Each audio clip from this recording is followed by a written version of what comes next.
welcome back to the OHIO podcast, everybody. I'm your host, the Podfather, aka Buckeye Boggs, and this is another Sunday evening roundtable discussion. Going to have a great show for all of you tonight. Thank you to everybody who's in the chat already. We're super excited for our guest this evening. But before we dive into all of that and introduce you to everybody, we are the official Ohio State podcast of Fanside in the Scarlet and Game. Head over to scarletgame.com. If you don't like the way my face looks, I don't blame you. I wake up and have to look at it every day. You can download us wherever you download your podcast or over at fansidescarletandgame.com. We are also the official Ohio State podcast of the College Huddle. Head on over to thecollegehuddle.com, where you can find us and 75 other of our closest friends from coast to coast over at the College Huddle. Today's show is brought to you by A Place at Home Senior Care. If your loved one is recovering from a recent hospitalization, stroke, or fall, or living with dementia and needing support at home, A Place at Home Dublin provides home care supportive services like bathing, dressing, mobility assistance, and medication reminders, all in the comfort at home. Learn at aplaceathome.com/Dublin or call 740-472-8181. All right, everybody. I am joined today by the wild man, Chris, the Wolverine Slayer TG herself, and our special guest is Peter Burtnett from College Football Talk. Peter, tell everybody who you are and what you do, my man. Yeah, thank you so much for having me, Eric and Chris and TG. I'm just very, very thankful to be here and to have this opportunity to talk Buckeye football. I am a sports editor for the Council Bluffs Nonpareil in Council Bluffs, Iowa. I've also worked at the Sarpy County Times as a sports editor there. And it's funny you mentioned it. I worked myself as a writer, a contributing writer for Scarlet and Game back when I was in kind of finishing up high school and when I was in college at the University of Dayton. So I'm very, very familiar with Fansided and with even writing for the website. So big time background, born and raised the Buckeye, born in Cleveland, went to high school in the Columbus area. And my love and passion for the Buckeyes has only grown and strengthened since, and got to celebrate the national championship this year with my newborn daughter. So it has been a very special year to be a Buckeye fan. Congratulations, man. That is fantastic. It's you. Great to have you with us, Peter. I enjoy his videos over at the College Football Talk, so I would highly recommend all of you go check that out. Peter does great work over there, and he's a fantastic writer as well. So it's good to have you with us this evening. All right, guys, we are going to dive into it with our first topic today, and I wanted to make this very Buckeye-centric. I've already shot a video about this weekend with the scum and the NCAA, whether that's no news is good news or bad news type of thing. I break that down for all of you. I think you're going to be interested in that. That video is going to be posted tomorrow morning. I'm sure tomorrow on the call-in show, Chris, you're going to field a lot of phone calls with that. Tuesday night, I'm sure TG and Sean over at the Buckeye Lounge are going to have a lot to talk about with that as well. So tonight we're going to kind of spend some time concentrating on our team, okay, and the good things that we have with our team this evening. So we'll leave all of that scummy stuff. We'll leave all of that for our future programming. But tonight, let's start here. Ohio State has, in my opinion, one of the coolest new traditions in the Block O jersey. I think this is season number 4, I believe, with the Block O. And so I wanted to start tonight's programming off by asking the panel who they think should win the Block O and who they think will win the Block O. And so that it might be the same, that person might be different. I want to get all of your opinion on that. And so, TG, we're going to start with you first, and then we'll go counterclockwise. So, Peter, you'll go second, then myself, and Chris, you're batting cleanup tonight. So, TG, who do you think's going to win the Block O, and is that different from who you would like to see win the Block O?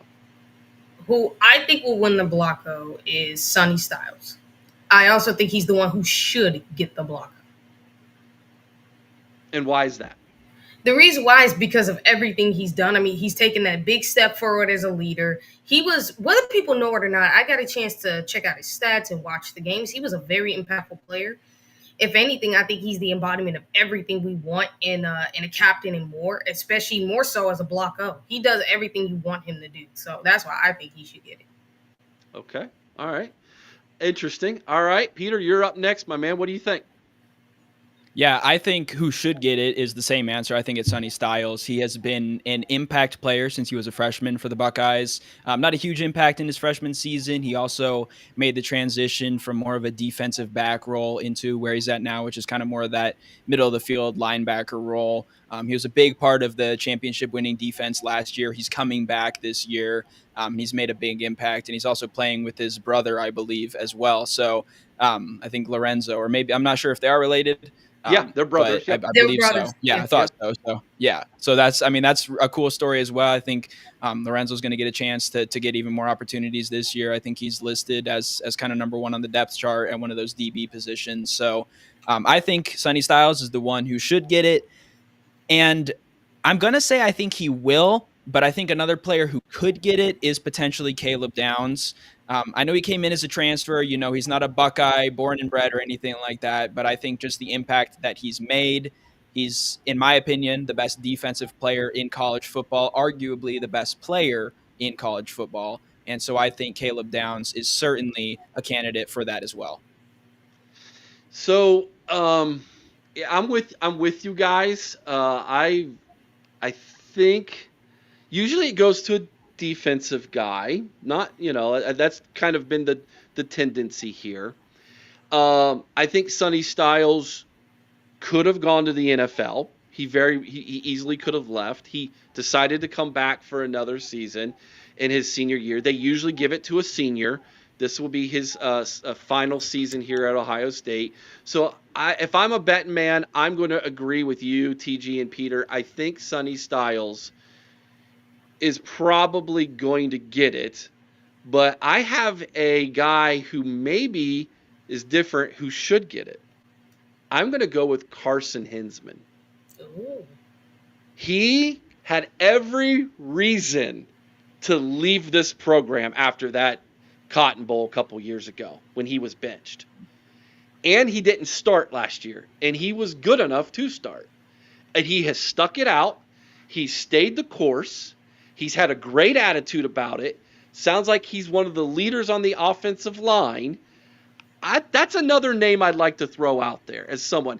And who doesn't want to see the center lined up over the ball with a big 0 on his chest? That would just be one of the craziest looking things in football. So I'm going to throw Carson Hinsman's name in the running. Chris, what do you got?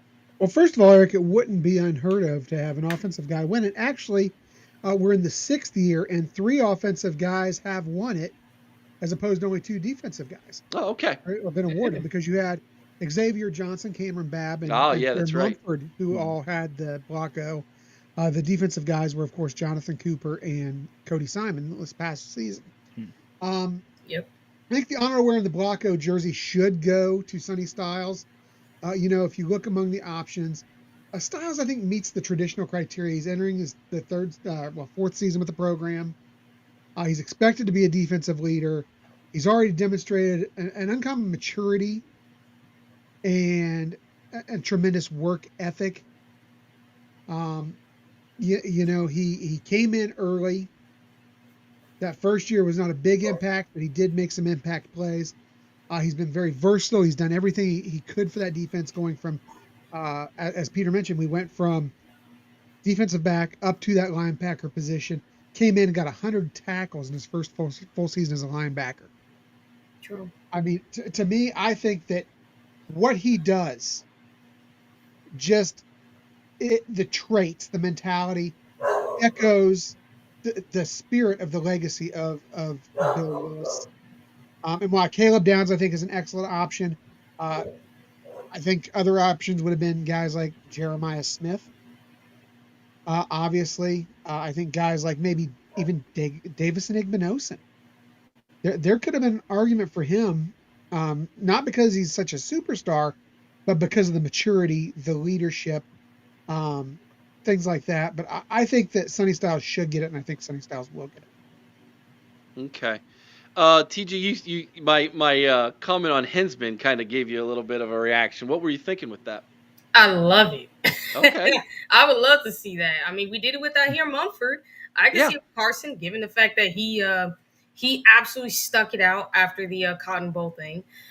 He should have been a starter in my opinion at right guard over Tegra, but I think Tegra's redeemed himself during the playoff run, and I think what he was able to do with his versatility on the offensive line, that he can play right and left guard, and he's a very dominant one, and he's still a really good center. Now I think he's a better guard than he is center, but man, as a center, he played phenomenal, and he was a leader, and he did everything right. So I could absolutely see him getting the block out too. Okay. Sonny Styles is an interest. It's an interesting. We all agree it's probably going to be Sonny here. So, is he the leader of this defense, or do you think we have a two-headed leadership here? I'll start with you, TG. You said, do I think Sonny's the leader, or do you think Sonny's the leader, or do you think it's Sonny and Caleb basically? I could actually see it being both, but I think Sonny's the leader right now. I'm not trying to discredit Caleb. I think he's in it as well, but I think Sonny's the leader because of everything he's done thus far, and especially with everything I'm hearing about him coming out of the practices, how he's been leading the group, how he's been leading the defense. I think he's the leader right now. Peter, do you agree with that?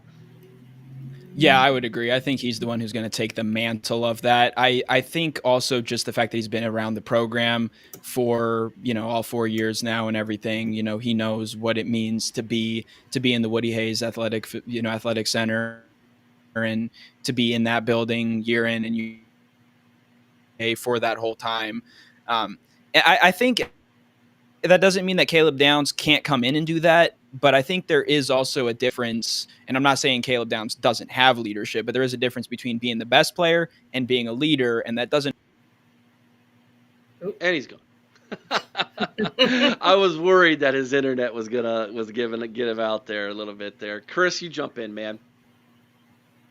I look at Caleb as maybe a quieter leader. I think that Sonny's going to be the vocal leader on this team.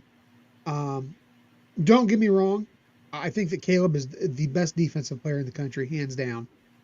But I think as far as the leadership goes, there's something special about Sonny Styles, specifically I think this year. I think the way he developed last year and just going forward, I think there's just something very special about him. I think you may see him channel his inner Lorenzo Styles Sr. when he gets out there on the field this year as the leader of that linebacking squad. Is he too small though? That's what I'm hearing from. I think people who are outside of the program look at him and they see that he's lean. He's athletic, but he's lean, as opposed to like his dad, who was just a brick house. Yeah, he was a brick house of a human being. But in today's football, I think you almost have to be a little bit more athletic at the linebacker position than you were back then. Yeah. You have to go back in coverage more. And Yeah. Oh, yeah. And for the people who say Sonny is smaller, I'm like, he's lean. That doesn't mean he's small. And like the dude, whether you know it or not, he's I believe 6'4", 6'5", and he's actually like 240 pounds, which is bigger than his weight is actually bigger than that of what is his name? Cody Simon, because Cody Simon was 6'6", 235. Sonny's 240. So like, what are y'all talking about? He's small. Like if you actually see that man in person, he's gigantically huge. Mm-hmm. Yeah, he just wears it different, right? Because he's lean, right? Yeah, he's. Hey, look, it's good to be lean, because just because you lean don't mean you small, man. You can still have some muscle while being lean. TG, you sound like you speak from experience there. I kind of do, you could say. I wasn't sure if she was poking at you and I, Chris, or what she was doing. I'm just kidding. I wasn't. No, I was not poking at y'all. I was not poking.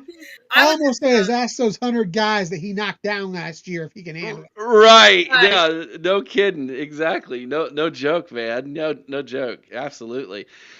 All right, chat. Let me know. Chat, we want to hear from you guys. Who do you all think's going to get that block O this season? Let us know what you think about that.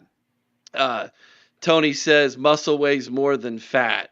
This is true. That's true. That is true. Although fat is much more seen than muscle. So It I will is. say that as well. Poor Peter's really having some issues, man. Yeah. Yeah. He I comes and understand goes. it. I used to have the same type of problems, man, over in the Buckeye Boys, and it turned out to be my laptop. We call that Schrocknet, don't we? Well, it was Amish internet with Aaron. Remember that? Yeah. We would call it the Amish internet. We'll see if he can get that going. But Day says Sonny Styles for him. Bobby Mack, he says I think it should be Sonny. Let's see here. We've got is it Luis Lee 1014? Yeah. Styles is 0 for sure. Sean Schrock agrees. Sonny will get the block O. Dennis, good to see you, my man. He says it's going to be Sonny. The Rock 123, aka Tyler. Sonny is going to be the block O. Buck Vader, good to see him with us tonight. He says, Tony, what's up, brother? That's not about Sonny, my bad. Go to Tony's one. There you go. I believe Caleb should get it, but Sonny, I believe, will. Okay, so he's doing what we said. Here's the thing. I don't know that they're going to give it to somebody who transferred in. I think they're going to go with someone who's committed to the program to begin with, stuck out with the program from day one and stayed the course. So I can see them giving it to Caleb, though. I can absolutely see it, though. Because even though he transferred in, he always wanted to be a Buckeye. It's just like, could you blame him for wanting to go learn under Nick Saban? I mean, and the second he came into the Buckeyes locker room, the dude was an instant, like, he just fit in instantly. He was Buckeye through and through. You could just see. He was this close to coming to Ohio State to begin with.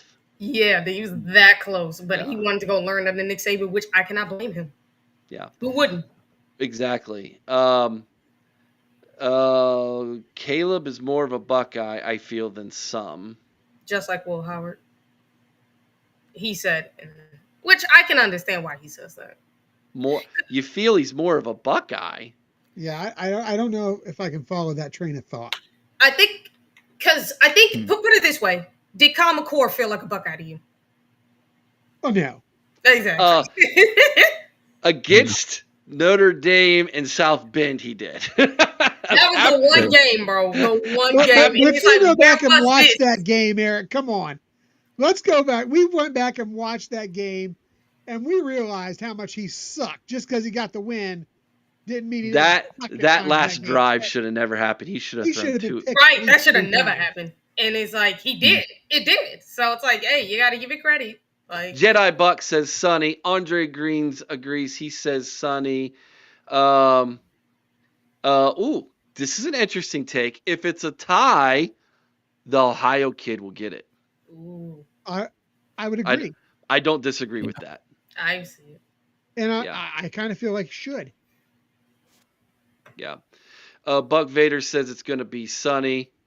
So there we go, man. Discussion there. In the chat, Eric. What's that? We've got an honorary Buckeye in the chat. Yeah. I see that, DK.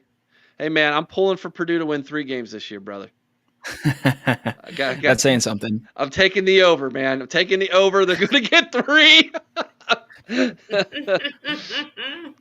All right, man. Okay, so let's go to our next topic here, guys. Go ahead, Chris. I can't do it now. Go ahead. Okay. You know you want to put this up here. You know you do. No. Just no. Yes.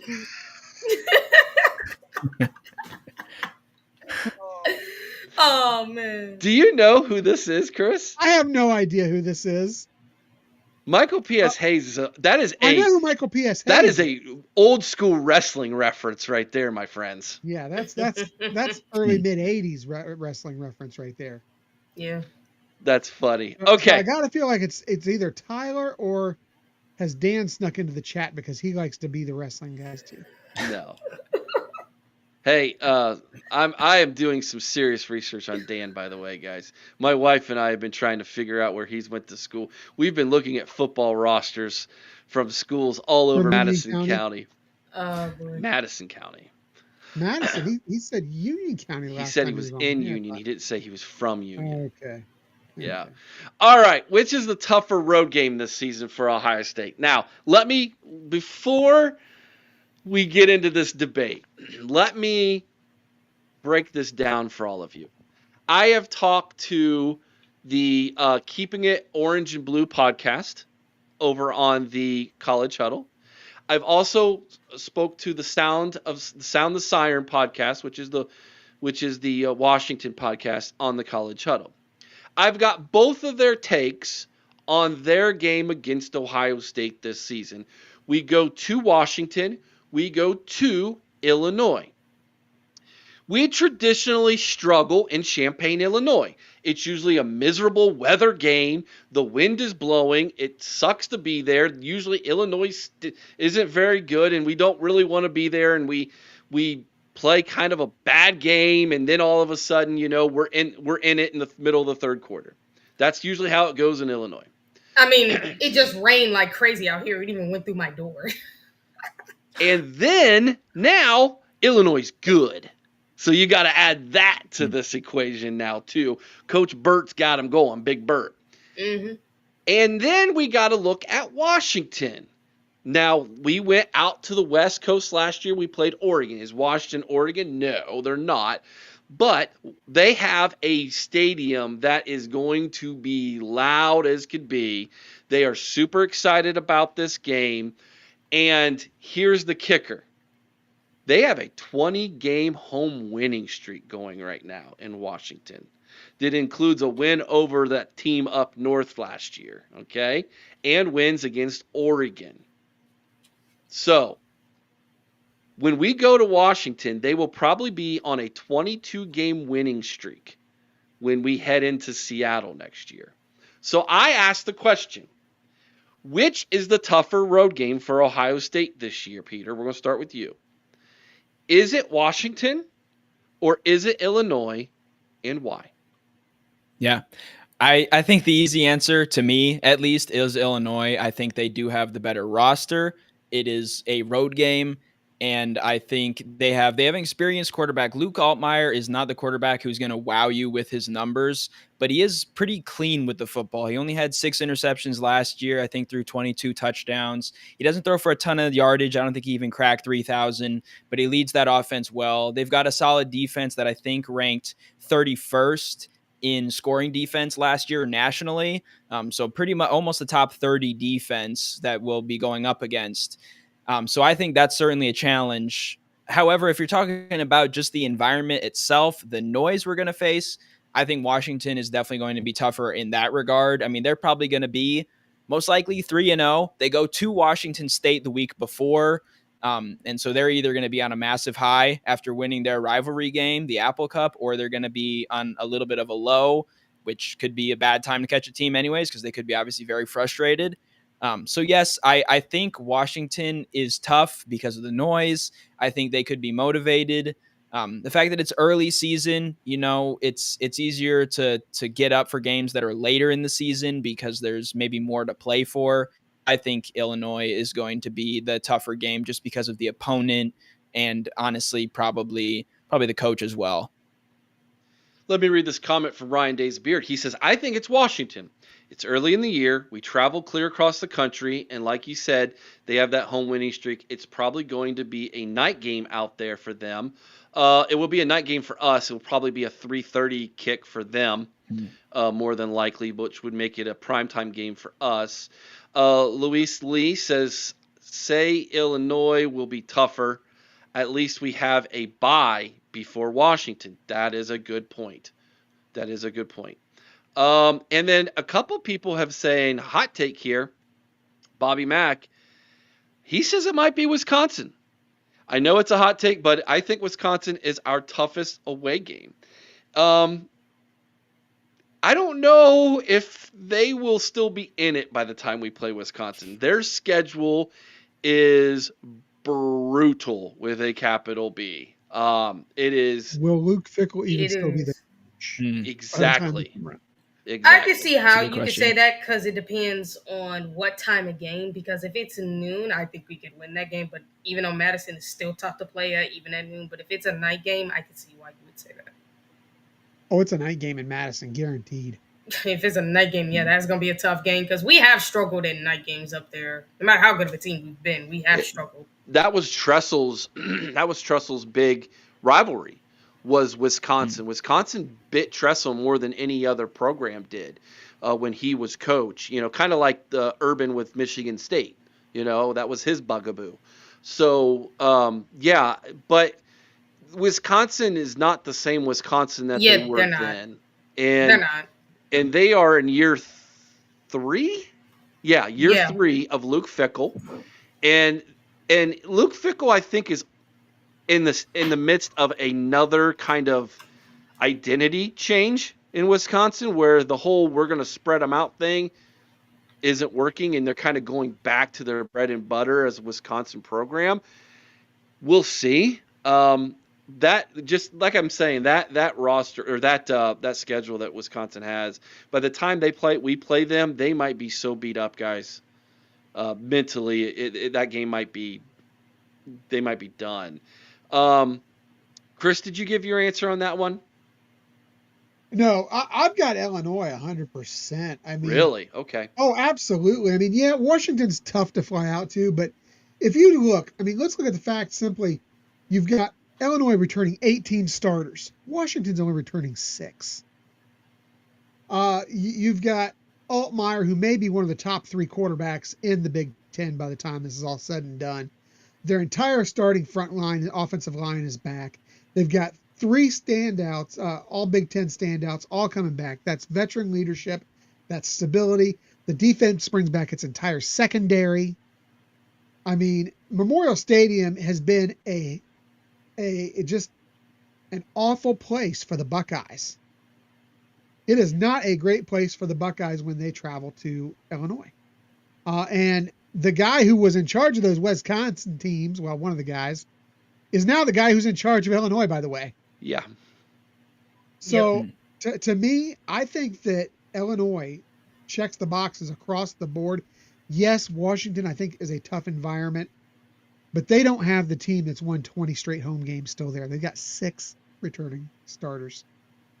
I think Ohio State goes out to Washington after the bye week and wipes the floor with them. I think that Illinois by far is the tougher game. Here's a little nugget for all of you. I'm 40. I'm going to be 44 in less than a month. Oh my gosh, I'm getting old. Did you just chuckle, TG?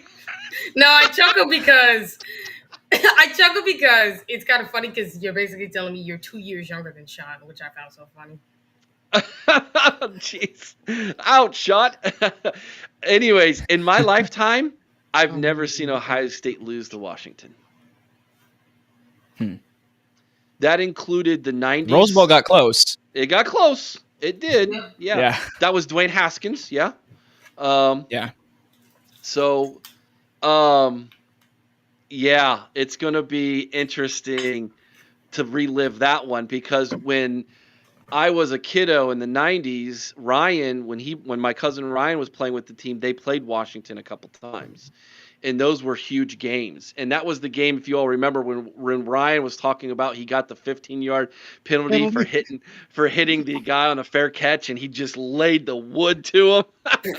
Yeah, that was in Seattle against Washington, that game, and he got chewed out for it. But yeah, so I've always kind of had a little bit of seeing Ohio State play Washington, I kind of get those fuzzy feelings of, oh man, I remember this when I was a kid, but I've never seen them lose to Washington. I have seen Ohio State get upset by Illinois. The year we played for the national championship against LSU. Seven? That was the The year of chaos. Yeah. The year of chaos, yeah. We lost to Illinois if I recall correctly. That's correct. Yep. Yeah. Juice Williams, right? Was the quarterback then. I've seen Illinois sneak up and beat us before. Cooper struggled with Illinois. And it was one of those teams where it's like, Coop, what are we doing? We should beat Illinois blindfolded, and we couldn't do it. So Illinois, and by the way, people like our guest here, I bet you're young, you don't even realize this. Maybe you do.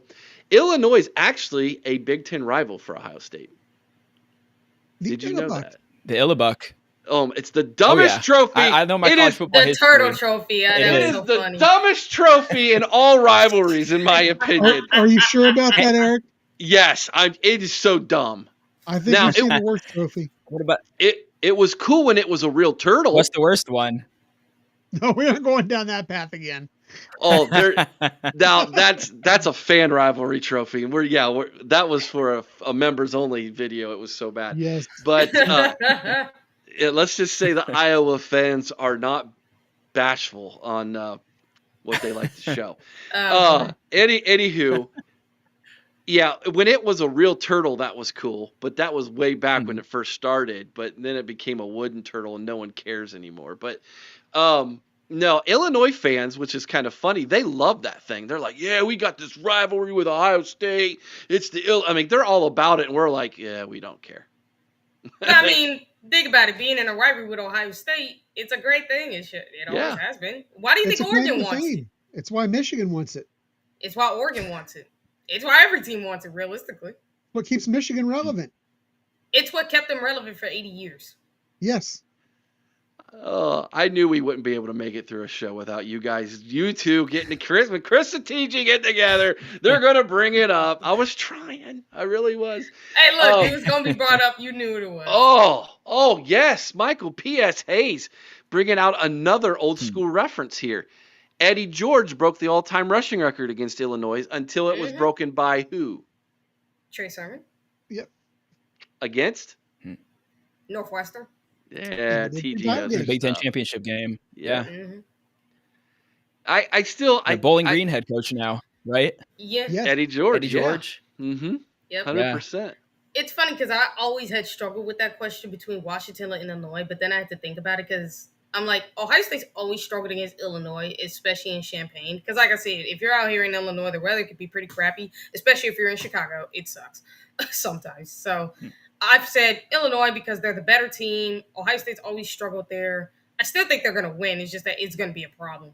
But I will say the Washington game will be tough because of the atmosphere. It's no different than Oregon's atmosphere in Autzen, in my opinion. Yeah, but you know what? The stadium can't play the game. Exactly. Yeah. It can impact the first quarter maybe, but then after that, I think the Buckeyes settle in. Check out this comment, guys. Illinois and Ohio State was the original rival of the Buckeyes before TTUN took over the mantle of being the Buckeyes' rival. I did not know that. Mm-hmm. Yeah, I didn't know that either. I knew they were a rival at one point, but I didn't think they were the first. That is interesting. Thanks for making the comment, EM. Not a name I recognized in the chat, so it's good to have you with us tonight, my friend. I'll call them the better rival. Make sure embarrass it. Make sure if you haven't already, please smash that like button, everybody. We do appreciate that. All of you in the chat tonight. It's good to have you all with us tonight. So, Miss Pinky says that was the game when Eddie broke the record, and she then says, coldest game I had ever been to. What's the coldest game you've ever been to? For you, was it the Michigan game this year, Eric? It was cold for another reason. I think a lot of fans might have said that Tennessee game this year. Right? Yeah. That was the latest it's ever been. Cold. Yeah. Yeah. Mine was probably when I first came out here to the Omaha area. I went to Wisconsin, Iowa in, I think it was 22. Trying to get around to all the Big Ten stadiums, and that was one of the first ones I hit out here. That one was pretty chilly. I was in a whole winter coat for that one. So, but I was in that state up north in 2021 too. So that again was cold for a couple of different reasons. With the snow coming down, that was not a fun day to be at a stadium at all. I don't know that I've never been to an Ohio State game I couldn't handle temperature at. Now I've been to a Browns game that was ridiculous. It was -4 or something like that the day I went up there. I am looking up the game currently that I went to with my wife, and we froze our tushes off.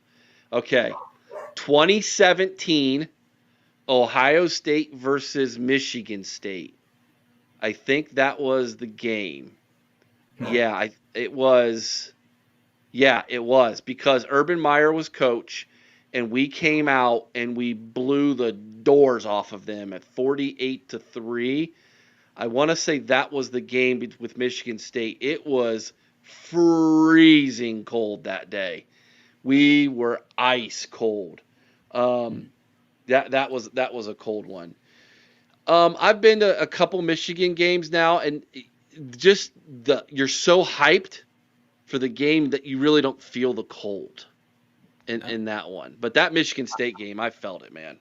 Yeah. I didn't feel the cold in that one until by the third quarter, when it looked like that one was out of reach. Then I started to feel the cold a little bit on that day. I've never been to an Ohio State game or any other of these games, so I don't even know what it's at. I've never been to the Coast. TG, you've never been to Ohio State game? Especially because it's mainly because when my dad, he wasn't around at the time to take me, and my mom, I already told you guys, she only watched this because of me, but she don't know what I'm talking about most times, so she couldn't take me at all.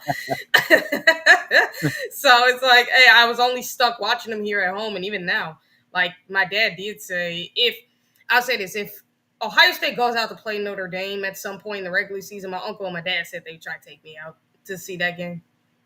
Oh, man, we got to get you to a game, TG. It sucks I've never been to one, but I'm like, you know what? There's some things you can't really do about it. So. Yeah, Steely's like, we're going to change that this year. Yeah, I think we should.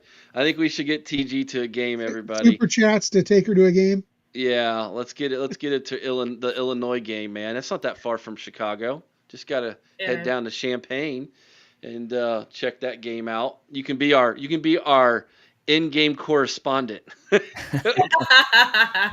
Get you credentialed. We probably have a better chance of getting TG credentialed to the Illinois game, since it's in Champaign, than we do getting to the home games ourselves credentialed.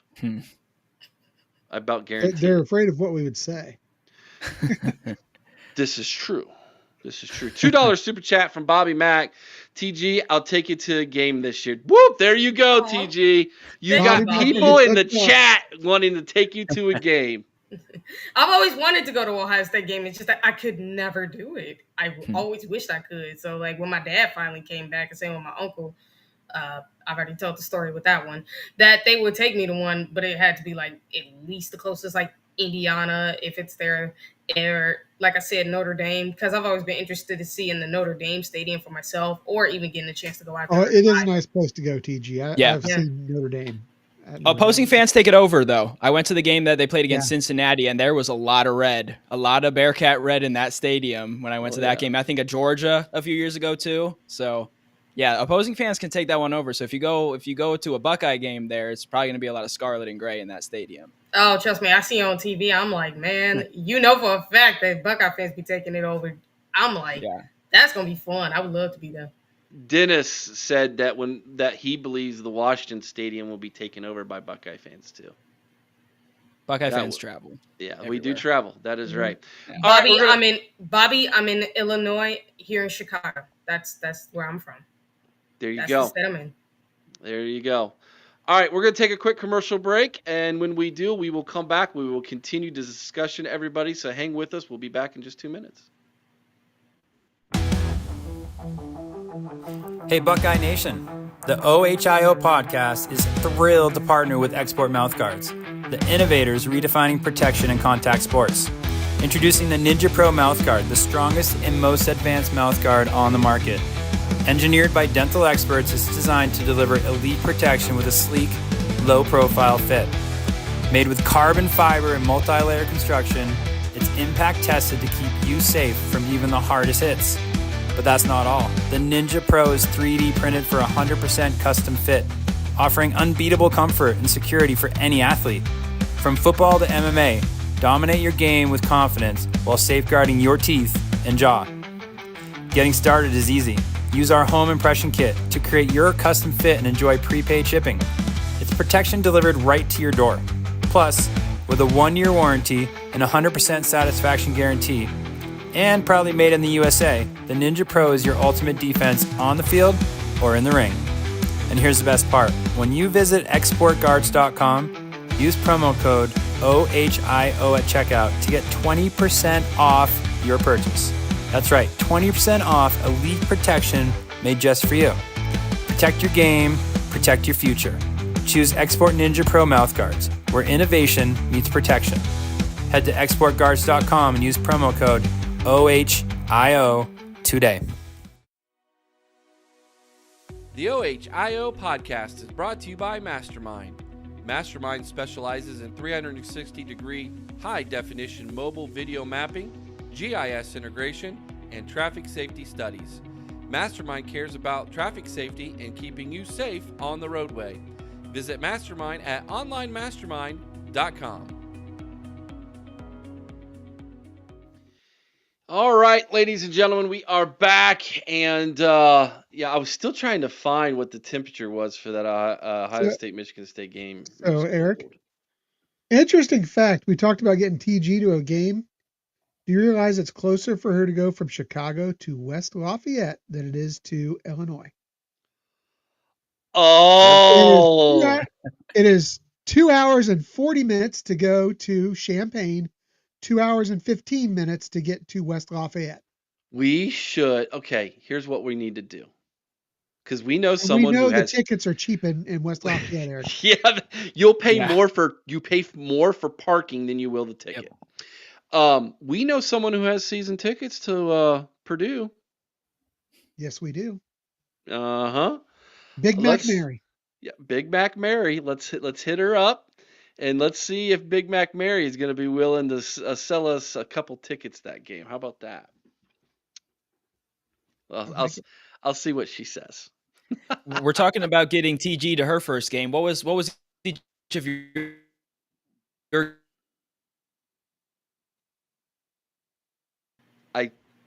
Dude, you kind of froze. Your what our first games were.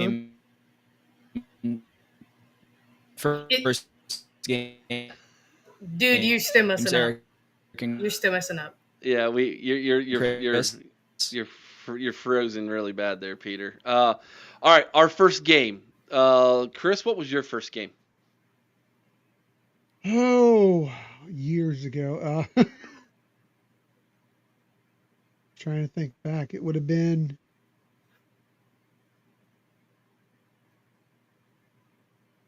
probably 80. It was Ohio State Notre Dame. Oh. But believe it or not, I went to Ohio State Notre Dame at Notre Dame before I went to the Ohio State game. So 94? 95? About that, yeah. Because that would have been Eddie that was Eddie George. Mm-hmm. Yeah. My first game, I was really, really young, so I honestly don't remember it. I want to say it was Ohio State versus like Rice in a non-conference game in the mid-90s, early 90s, someone like that. When I was in the 90s, I got to go watch Ryan quite a bit. And so he was able to get X amount of tickets since he played on the team, and he would give them to his parents, and then they would invite my parents, my brother, and I. And so I remember watching when I was a little kid, Iowa, Michigan State, Northwestern. I've seen Wisconsin in the shoe. I saw Rice. For some reason, I have Rice in my head as one of the first teams I saw. Those were some of the first games I saw in person when I was little. So yeah, those were some of the teams. I had to wait till I could afford to buy my tickets. Mine were free. My first game, I was living in Charlotte at the time. It was the 2011 Gator Bowl. So I have the cup from that game. That's why I wanted to ask that question, because I was curious. Just had to. That was a rough one, Peter. It was a rough first game to go to, but it was a fun experience. And we had lived in Orlando previously, so I always have considered the Gators as kind of my second team. So that was, not the absolute worst result, but certainly was disappointing still, for sure. Yeah. Good question, man. Good question. Roy, look at Roy busting out a good one. 1968 against number 1 Purdue. Huh. How about that? Which is kind of funny when you think about it. Like, 1 point, Purdue used to be the number 1 team in the country. It had to be that funny. Like, man, once upon a time they were good, then they fell off the wagon. Tony's was Ohio State versus Wyoming. I think that was on a Thursday night to open the season. Night game. Yeah, I remember that 52-0. Stanley Jackson, Joe Germain. Doug Zilla saw a Pitt OSU game. I wonder if it was the 72. Was it the Mark May game? The Mark May game. Oh, so good, so good. Oh man, the walk down memory lane. Okay. I'm not gonna lie, like my first game I watched that I could, because I know I watched Buckeye games at like 3 and 4, but I cannot remember those games back in 3 and 4 because I was still very young. The one I mainly remember, 05-06, the game of the century, Michigan, Ohio State. That game was the one I mainly remember. How old were you, TG? Shoot, I was 3 and 4. I would have to say about 4 or 5, somewhere around that is how old I was. And that's what really got me into going into college sports. And not only just college sports, but going into the NFL too. Like I told y'all, I started becoming a sports geek at a very young age. I was not your typical type of kid. I was not. Chris and I are just feeling so old right now. Peter, how old were you in the 06 game? Were you even born yet, man? I was 7. Yeah, I was like 4 or 5. So like, do you remember the game, or were you too young? Not really. The first game I really remember, I kind of remember it because we were living in Southern Michigan at the time, and my dad was friends with the pastor, who was obviously a Michigan fan. So I do kind of remember it. My first memory is, unfortunately, the 06 championship game. I remember Ted Ginn's touchdown return for a touchdown, and all downhill after that, after his injury and everything. So yeah, that was not a great first game memory, but I think another one is probably Texas, either in that early season game we played against them or in the Fiesta Bowl. One of those games is kind of one of the other ones that sticks out. And then probably since like 2010, pretty much can have a good memory of, pretty much the rest of them. My first game in the shoe was 2014 against Kent State. So that was a pretty good one, pretty good beatdown. I think 66-0 over the Golden Flashes, which is actually where my mom went to college. So I was an there. Interesting connection there. Nice. I was there that Okay. entire season because I was still enrolled in school, so I had student tickets. Very nice. That was a good year. I mean, going to a Buckeye game and end up winning the championship that year. So good season, have season tickets. That's for sure. Oh, by the way, I figured out how old I was with the 05-06 game. I was like 3, legit. And I remember that game like the back of my hand. I was 33, just a few weeks from being 34. Oh, man, I had to remember that. So if we're gonna do that, the first Buckeye game I remember was the Ohio State comeback against Minnesota. Greg Fry was quarterback in that game, Chris. That's the first game I can remember as a little kid watching. And I remember it because my dad was so mad at Cooper in that game. And by the end of the game, he's celebrating because we came back and actually won that game. But that's the one I remember. Yeah, Chris. My first one I vividly remember is 84 against Illinois. And it sticks out because, and I remember this because it was one of, I think, the most memorable moments in Ohio State history. Oh, that's Keith Byers ran out of his shoe. Yeah. Yeah. I'm gonna kind of put this for Lisa. I'm gonna just tell you straight up. My birthday is on June 28th. So I'm be 23 this year. 23 in 20 days. A few short weeks, yeah.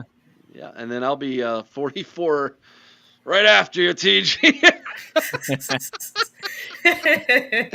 All right, let's get to the topic at hand here that I wanted to get to. Thank you guys for this impromptu discussion. It was really fun. The NCAA and the House settlement has been reached, guys. This is some interesting stuff here, and it's going to have a huge impact on college athletics moving forward. So, on June 8th, on Monday, they reached a settlement, $2.8 billion agreement between the House and the NCAA. Judge Claudia Wilkin approved the settlement. And in the settlement, this now allows schools to share up to $20.5 million annually with their athletes, including payments for name, image, and likeness. These direct payments are a shift in college sports, allowing schools to directly pay these athletes for the first time, which effectively means that the 119-year amateur model has officially ended as of July of this year. Also, the impact on these schools is going to be far-reaching. That's what we're going to get into here in just a minute. It's going to open up a door for a lot of different things. And included in this is a clearinghouse, an NIL clearinghouse that will oversee third-party NIL deals that are valued at $600 or more, meaning that if an athlete can accept an NIL deal of $599 or less and not have to turn that in to this clearinghouse, but at $600 or more, it then has to be sent to the clearinghouse, which means they will have to approve it. Here's what it means in layman terms. If an athlete gets an NIL deal, and that NIL deal is for X amount of money, and the clearinghouse says, for that kind of money, you have to do a certain job that's worth that kind of money. In other words, they have to see the value in that from a business perspective, matched to the name, image, and likeness of that athlete. Now, what's going to be interesting about that, Chris, is no two athletes are the same. The value that is on Jeremiah Smith versus a walk-on wide receiver at Ohio State is completely different. And so it's going to be really interesting to see how that clearinghouse is going to go about that. But what's more interesting in this is now that the schools are on hook for paying $20.5 million to the athletes, Ohio State has more, I'm still going to use the word student athletes, than any other school in the country. How they disperse this is going to be incredibly interesting when you take into account things like Title IX. I don't know how they're going to go about doing this. Now, obviously, the football players are going to get more because they bring in more revenue. In fact, outside of Ohio State and the men's basketball team, there is not a sport that is a revenue-generating sport. We currently do have some sports that break even. Wrestling's a good one. They do really well for themselves. Women's basketball lately has done a very good job at producing a good ticket window at home games. We have some the women's ice hockey team.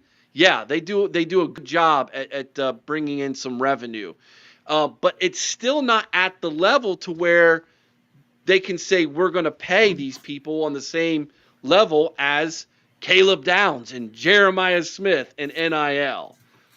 How Jiminy Christmas, how Ross Bjork is going to go about tackling this is going to be incredibly interesting. And here's the scary thing, Chris. I think we're at a point where you and I talked about this a couple years ago. It might be time to look at some of these sports and move them over to club sports. Yeah. And they don't want to do this. I know Gene was totally against it. Gene Smith was totally against it. When Ross Bjork came on, he said, we're going to keep all of our Olympic sports, but now it might be time to revisit this. Chris, I'll start with you. We'll go around here. Well, I'll tell you, Eric. I agree. It's going to come to that. I think another option is to take these programs like football and basketball and no longer make them scholarship programs. Base the payoff that is part of their pay. Something like that, because that way you could give the scholarship money to the Olympic sports and try to keep them alive as long as possible. But I don't know how it works. I think it's to the point where, like you said, first of all, Ohio State's in a great position. There's only going to be a handful of universities, maybe a dozen at most, who I think are going to be able to pay out the $20.5 million on a regular basis. And Ohio State's in a great position because not only that, but they have this amazing NIL infrastructure as well. And the kids can double dip on this. Mm-hmm. Yeah. So I think Ohio State is poised in a great position as far as their football team goes, as far as their men's basketball, and a few of the other break-even sports that you talked about, Eric, because I think the money is going to be there, the donor donations is going to be there, the infrastructure for the NIL is there, and you've got a head coach in Ryan Day who I think, having come from the NFL, as did some of his assistants, are going to be in a position to know how to help manage this. Yeah. Mm-hmm. Real quick before TG jumps in. My understanding is that this is a way to go about starting to put some guardrails in place. Yes. And what they want it to do is they want to take away the whole recruit comes on campus, what's my NIL deal here? Right. Yeah. They're trying to eliminate that so that they say this is your base salary. Then you can get your NIL deal once you're on campus and playing. Your NIL deal is supposed to be coming after you get here. Right. Mm-hmm. But, and so the big question for me is, and here's where we're going to find out the truth to this. Who's the first one to promise something in NIL illegally? Because that's going to happen. Miami or Michigan. TG answers it already. Miami or Michigan, one of the two of them. Or Tennessee. Tennessee, that's why Ian Maleava left. Well, and Tennessee is fighting against this in court. Remember? Because they wanted to have it in place to where the SEC couldn't say to them, here's what your limit in NIL is going to be. So they have a state law that says we're allowed to pay whatever we want to our here's the thing. They got to sign that or otherwise they're getting kicked out of the SEC because the SEC made that pretty clear with them. You are not going to start doubling down on the rules. Nope. Even though they have a history of, in their conference, of doing that with the bag man at the table. But even they understand there will be some financial penalties if you don't do what you're supposed to do with the NIL and all this stuff. There are some financial penalties. So they're making it clear to Tennessee, like, no, you're not going to skirt the rules. You're either going to sign this and get on board, or you're going to get kicked out of the conference. And if I'm every conference, I am not picking up Tennessee at all. Oh, no, absolutely not. Honestly, if I'm the NCAA, I probably would degrade them to another little league, and y'all can go do that crap there. Dennis, great question. St. John's doesn't have a football program. Can they spend all $20.5 million on basketball? I'm going to say no because of Title IX. Mm-hmm. I don't think you're allowed to just say we're going to invest all of it. And here's the other thing. I don't think there are schools in place that even can spend the whole $20.5 million. I don't think they have it to even spend to begin with. No, let's take MAC schools, for instance, here. Where are MAC schools if they don't play the Power 4 programs every year and get $1 million to $2 million paycheck? That's how they're paying for their athletic departments every single year. So they're not going to be able to turn right around and use that in NIL.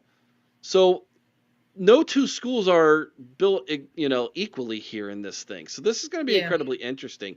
What are you getting? What are you finding from this, Peter? I think, to me, I guess my first question is it $20.5 million to each school for all their sports? Because I was under the impression it was that much for football alone, but it is for all sports. It's a total. It's a lump sum. Okay. Yeah. And I think basically what it is it's just the move towards more professionalization. You kind of hinted at it earlier by saying you're still going to call them student athletes. I think it's just, schools. To me, what I think about is like the GM positions that we're starting to see. I mean, the first one was like Andrew Luck at Stanford. I think that's the first like popular one that I saw. You're seeing other ones pop up. I think, what is it? Belichick brought in Lombardi as his GM at UNC. So you're seeing literally NFL GMs being brought to the college level because they have that expertise of being able to dish out kind of those salaries. And like you were saying, it's kind of what I think of, because it's probably the sport with the biggest gap is payroll in Major League Baseball. How we see teams, there is a salary cap that all teams are basically held under, but you look at a team like the Athletics, no longer Oakland, they're just the Athletics right now, or the Tampa Bay Rays versus the Los Angeles Dodgers or the New York Yankees. So I think there still can be balance. I think in the early stages right now, the best players are still going to go to the bigger programs, but I think there might be room for those schools to potentially develop players like what the Rays have done in previous seasons and some of those other smaller payroll baseball teams, and be able to use a smaller payroll and still develop their teams into potentially contenders, even in, the Big Ten, maybe a school like a Purdue that isn't able. And I think, again, we're in the early stages. I don't see this coming anytime soon. I think there is still very much a major imbalance in power in even just within conferences, that I don't see that happening anytime soon. But I do think in the future, we will see the potential for the smaller payroll schools, let's just say that, to be able to break in and start to compete maybe a little bit better. Interesting take. Ryan Day's Championship Beard gifted a membership, and it went to Paul and Deb. So thank you, RDCB, for that, my friend. Here's an interesting comment. SEC has been paying athletes before it became legal. Now the money is over the counter. Now there's a cry for regulation. And you can also point to this being when the SEC stopped winning national championships. Yeah.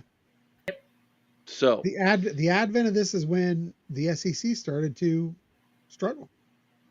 Mm-hmm. Because now it's a level playing field and everybody can Exactly. play players now that it's legal. Yeah. Terry, here late. How soon could we hear details of the NCAA Michigan meeting? Tomorrow morning, we will have a video for you that answers that question. So check that out, Terry, tomorrow morning here on the channel. I've got a video that'll be popping up for you. Answers all of that for you. Okay, let's circle back around on this now, Chris. Let's talk about the other sports. Because we know football, and specifically with Ohio State, football is going to be fine, everybody. Okay, Yeah. Ohio State football is not going anywhere. It's going to thrive, if anything. Yeah, this is not going to hurt us one bit in football.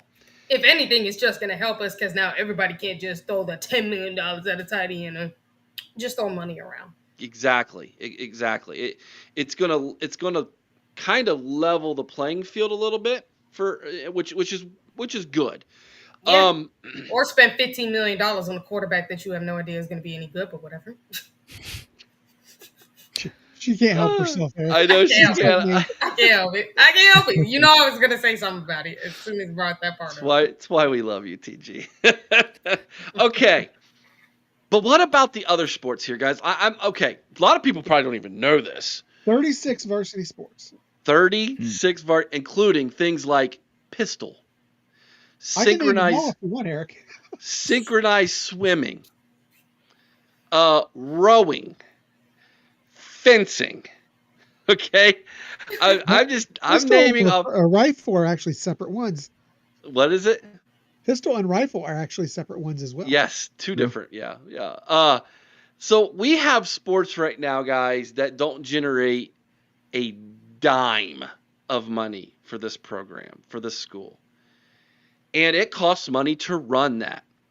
How much money? Now it doesn't cost Ohio State billions of dollars, but let's take pistol or rifle, for instance, which Ohio State's really good at, by the way. Mm-hmm. Okay. Multiple national titles. Yeah. I think the short north really helps us. I think that's a bad joke. Bad joke. Our Ohio people will get that. It's mostly country boys and girls that get that scholarship. They've been shooting out in the country their whole life here in Ohio. But it's a sport that probably cost Ohio State somewhere around $100,000 to $200,000 to run when you think about the range that they maintain. I won't call it. I think it's actually called a range as opposed to like a stadium. It is. Travel costs when they go away, uniforms, and probably the scholarship that's involved. Although I'm not sure that the coach too. Athletic department actually covers the scholarship. I don't know I think the school covers the scholarship, not the athletic department. Yeah, you're right. They pay for a coach, right? Which I'm sure the pistol rifle coach isn't making millions here or anything, but no. It's still going to cost the athletic department $100,000, $200,000, maybe $250,000, right?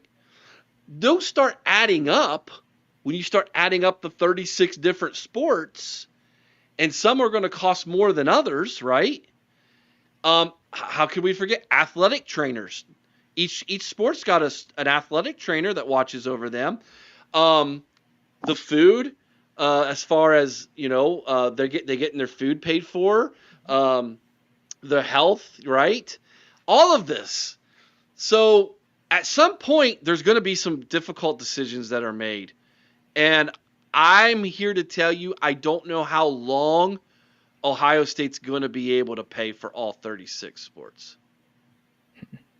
I see them down to 10 sports. You think they'll cut 26? I think they'll be down to 10 sports within the next 10 years. I was thinking around like 16 to 20. Like most normal schools. You will see. You'll see your big four in men's sports. You'll see your football, your basketball, your baseball, your hockey, and you'll probably see a track and field for sure. Oh yeah, you're never going to see track and field go anywhere. I'm sorry. You'll have so you might end up with 12 because I think we're the home of Jesse Owens, baby. You also have wrestling. Well, but if you go that route, then we got to keep the golf team because we had Jack Nicklaus. Yeah, golf team. Yeah, I don't think. Well, the golf team probably has some pretty good donors because of Jack Nicklaus. Yeah, keep it running. And the memorial, maybe too. Mm-hmm. You've got to keep some kind of balance because you're going to have to keep some women's teams going. As you said, if you don't, you're going to run into all kinds of trouble with Title IX. Yeah. So, obviously, football, you're safe because you don't have a women's football team. Baseball, does that mean we have to keep softball? We have basketball is going to be kept on both. Hockey is going to be kept on both. But, I don't volleyball. See, now there's an argument to be made. We got a pretty good volleyball team, too. Yeah. But it's also an exploding sport. Living in one of the capitals of volleyball out here in Nebraska, it is volleyball and softball are exploding at a very rapid rate, at least in this part of the country. I haven't seen it back there, but yeah. I wonder what they're going to do with lacrosse, to be honest. Especially with how good our men's team has been. Yeah. They literally just went to the NCAA tournament like for the first time in a long time. And the soccer team too. And soccer. Yeah. They sold out the lacrosse stadium when Notre Dame came to town. Mm-hmm. Mm-hmm. That ticket was as expensive as a football ticket. Yeah. Yep. It's great to see Ohio State sports doing well. It is. But it's like that's cut them. I think Ohio State is uniquely positioned to handle this better than 99% of other schools in the country.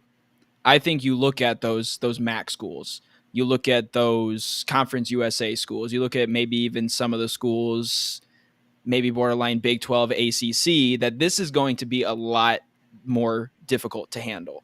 I think a school like an Ohio State, like a Michigan, like an Alabama, like a Texas A&M, Texas, schools that have really deep pockets, even Oregon. I mean, Oregon's never losing their track and field program, that's for sure. Programs like that, they're going to be able to handle this a lot better. And I think to go to Chris's point and TG's point as well, I think the timeline is probably drawn out longer. But I think the question is it inevitable that those sports do end up being cut anyways? Here's the thing. You look at an Alabama, they've got 11 varsity sports. Georgia only has 20. The They are going SEC to end has up so many gaining a less. competitive advantage Okay. if we don't cut these sports. They are going to gain a competitive advantage when it comes to being able to pay their football players because they have so many fewer sports. Yeah, I would say So- for Ohio State, you pretty much bring it around Georgia, Bama, where again Georgia Well, has 20. there's a big difference even there. Georgia's got 20. Yeah, Georgia. Bama's got That's what I'm 11. saying. I think you've got to Get go it to to 12 Georgia. varsity sports or less. It's like go somewhere between Georgia and Bama, so like maybe 15, maybe 14. Yeah. Is Bobby, I don't it's up to not they have to spend $20.5 million. They don't have to spend it. But they have it to spend. But if you're Yeah. going to be competitive, you better spend it. Oh, Sean brought up another good team too, the tennis team, because they have been. We're awesome Bro. at it. It's also a popular sport too. Yeah. It's probably just outside. It's probably one of the sports just outside the big four nationally. Tennis is. Yeah, That's that's. with our Australian friends. Yeah. Or this It's week, French. I get that. You guys don't even get how funny of a joke that is based off of Chris, and we'll have to tell you guys some other time. Oh man. I look at this and I think, okay, there's probably some sports that we can trim right away. The fencing, Yeah. rifle, pistol, synchronized swimming. Hey, they've got like 9 national titles or something. I right? know. Bro, they got like 19 national titles. But most of Chris, them. Chris, I know. I'm with you. I was being facetious, Eric. it's They need to go. The swim and dive needs to go on both. Club. Look, do as long as they Exactly. They become need to be club sports, I'm not mad at it. you know how expensive it is to maintain a pool? I mean, Oh yeah. it's a bottomless pit, man, to maintain a giant Olympic-sized pool like that. And these are all things where if we could somehow make them club, and which means they have to go out and generate their own money for that. There's nothing wrong with that. A lot of these schools that have 11, 12 sports, they have club team sports that are competitive play. Purdue, we've been talking a lot about Purdue. Purdue has a hockey team. Very good club Oh hockey. yeah. They're club though. They're not NCAA sanctioned. They're a club team. And they're competitive and they're good. So it's, Ohio State's club football team. We have another football team on campus. We have a club team that's won multiple national championships in the club sport, right? So there's nothing wrong with saying we're going to move this to club. And not to mention, I mean, it's not like with our Olympic sports, we can move it to club. They can still go to the Olympics. Sure. So it's like, that wouldn't be a bad idea. And when you brought up the club football team, I actually said it for Ohio State. I brought up this idea. If with roster limitations, if we couldn't keep the the walk-ons, why not use the club football team just as a reference? Because we every now and again we do call up somebody from the club football team to come to the freaking football Xavier team. Johnson. Ohio State. Xavier exactly. Johnson was. Yeah, and it's like we call them up anyway, so why not use them as like, practice squad type of guys, Like the NFL, a practice squad. Yeah. Why not use them like that? That would be smarter. Actually a pretty good idea. And then you could also have smaller rosters to use that 20.5 part of that 20.5 million for, instead of having what is like a 115 roster, or certainly down to 85. Yeah, 105. Yeah. Potentially having a smaller roster size, then I could see that being a really good solution. Yeah, that's something, because people always wondered, and I'm like, if Ohio State has that, then why don't they just do that? Right. Or like the active roster. You lose competitiveness though if you don't use all your scholarship positions. Sure. But I don't think Ohio State is using all 105 scholarships. Right. I don't think they are. Well, I mean, okay, if you're not using your full 105 rostered positions, because they're going to go somewhere where they can get paid. These guys that are, if you said something about taking it to 85, guys 85 through 105 are going to go to a max school or somewhere where they can get paid if you don't keep them on that active roster, I believe. Chris, do we have a polo team? We do not have a polo team that is actually a varsity sport. Okay. Tyler wanted to know. Steely says synchronized swimmers are people too. Yes, Steely. However, we do have 2 cross-country teams. True. why. A lot of times that's just distance track and field runners, though. Yeah. Yeah. So you could probably have a fall track and field season in a cross country setting. I think that might be a solution. I bet a lot of them who run cross country are also the long distance runners on track and field in the spring. Probably. Yeah. That's what I see. Certainly at the high school level, and I see it even colleges at points too. Yeah. Rugby's club, if I'm not mistaken. Rugby Sean. is club. Yeah. Yeah, It's a rugby's a club. club team. Which is awesome. Yeah. Nate Ebner, correct? Yeah. Mhm. Yes. Yeah. So, And he made a career from Ohio State. It's kind of funny because think about some of the guys. Like you have Xavier Johnson and Nate Ebner, and look at the career Nate Ebner made coming from rugby to college to play for the football team. Yep. And he did it on defensive back and on special teams. I mean, he made a career out of that. So Yep. why not do that? With the Patriots for a long time. And For a then guess while, who else not was long on time. there? Guess who else was on there? Matt Patricia. Ah. she's I imagine that somewhere in TG's room she's got like the She's got a pen of Matt the pen, Patricia and in she's her doing room. these things where she's lining everything up. She's got Matt Patricia, Ebner, and Right. back in 2006, and they went to the Super Bowl. This guy, yeah, she's got it all lined up for all of us. Don't worry. The detective. Yeah. So this move is good. It's a move that has been needed to be made. It's the first step in several in getting guardrails in place, getting this wild west NIL under control, which is needed to be happen. Now, there's one other thing I want to touch with this, guys, and that is the fact that I think this is the first step in getting the NCAA to be the regulatory, I think it's the word I want to use, arm of discipline for the future college football that's going to become the Big Two, right? Yeah. The SEC and the Big Ten. I think eventually we're going to have an NFL light. We all see that now. The amateur model is dead. AAA. But the NCAA is still going to have some form or fashion of aspect to this, and it appears they're going to be basically dulling out the punishment here, is what it sounds like to me. You guys agree or disagree with that? Mm-hmm.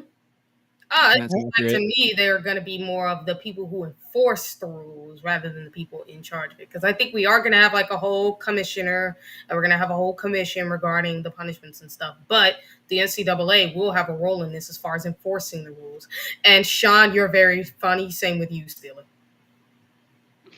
So, yeah, I agree. And I'll tell you, I really feel like, and it may seem silly now, Eric, but if we look at some of the punishments that the NCAA has dealt out here recently, Yeah. I almost feel like they were trying to make their claim to that role Yeah. in what they've been doing here recently. Yeah. Yeah. I think so. I think that kind of makes sense.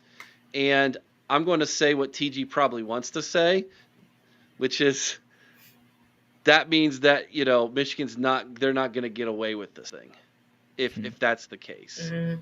I they're was just not. simply implying it, Eric. I was going to let someone else say it. Yeah. They're not. And from everything that I've heard, even just lately watching Buckeye Scoop, apparently they sat with frozen faces in court yesterday. They were in total. So no, they're not getting away with this one. It's so bad for them. And yet these stupid Michigan fans will still bite everything. And it's like, you can't tell that your freaking insiders are lying in your face. Like the NCAA don't tell them nothing for a reason. If I see one more person that says, oh yeah, where's the hammer? After the thing just concluded, I may climb through my Twitter account, jump out, and put feet to backsides. Because let me tell you, guys, do you think they just say, "Oh, okay, we've heard enough. Let's just throw out a decision"? No. 30, Peter, do you agree with that? That the NCAA is probably going to be the punishment wing of the future college football here? Yeah, almost like the judicial branch of government in a sense. I could see that kind of being the case for the NCAA. It seems like this move is also a way for them to keep their power rather than completely giving that away to the conferences or to the schools themselves. Yeah. Okay. Well, I think that's kind of the way I'm reading it as well. So that's good to know that I'm not alone in that aspect of things, guys. So, all right, we're going to call it tonight, guys. It's been a lot of fun. Chat, you've been awesome. Thank you so much tonight. Peter, tell everybody where they can follow you and where they can find your work, man. Yeah, it's just at Peter Burtnett on all socials, Instagram, Twitter, or X. And then College Football Talk. I think it's College FB Talk PB on YouTube. So yeah, that's where you can find me. And then Nonpareil online is where my work is, obviously sports specific. So have had a lot of fun opportunities out here. There's an athlete that has offers from some of the schools out here, Iowa State, Kansas, and Kansas State, that I got to talk to at State Track a couple of weeks ago. So lots of cool opportunities out here and lots of different types of sports that I cover as well, if you're looking for expanded zones outside of football.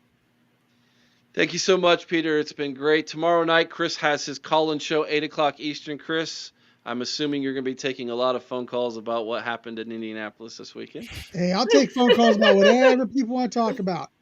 We can talk about the commitment we just got today. We can talk about the upcoming season. We can talk about whatever you want. We can talk about the infractions, or we can just call in. And if you want to just call in and bang on the turds up north, you go right ahead. Whatever you guys want to do, we'll do.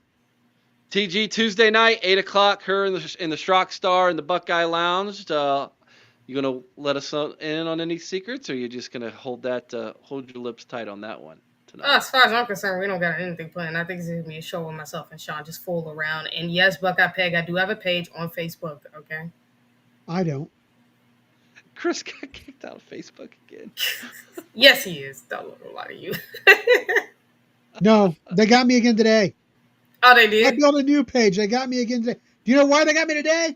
For advertising the show.